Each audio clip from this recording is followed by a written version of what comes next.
محسن علی مردانی.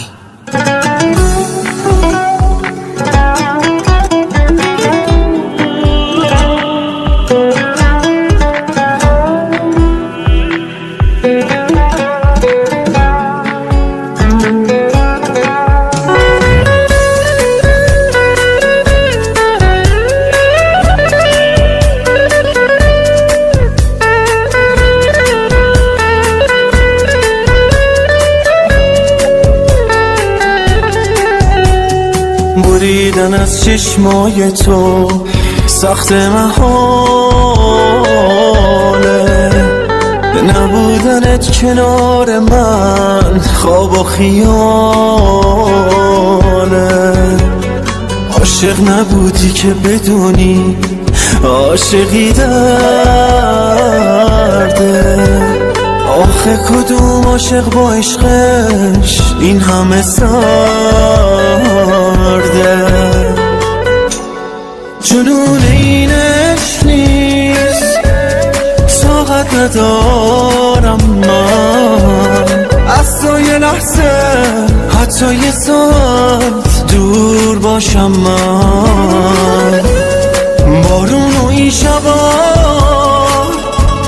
چشامو تر کرده، این حال روز من حال برگرده، حال برگرده.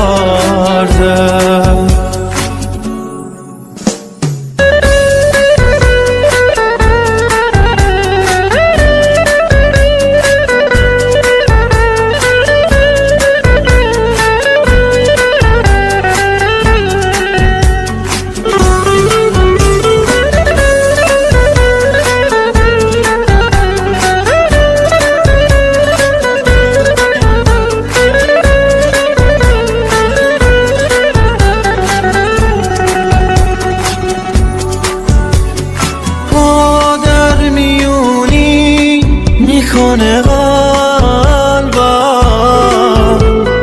تا لحظه ای از یاد تو دور شم. کوتاه میاد برو جلو بغضم،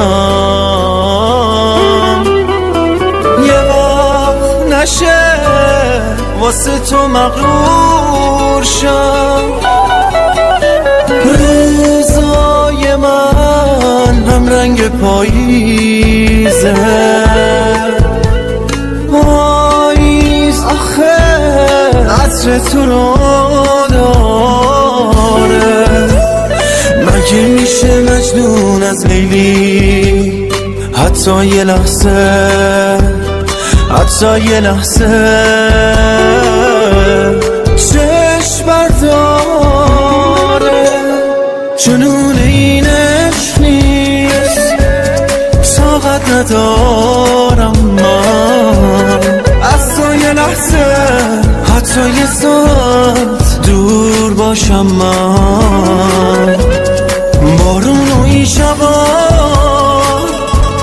چشامو تر کرده، این حال روز من حال برگرده، حال برگرده.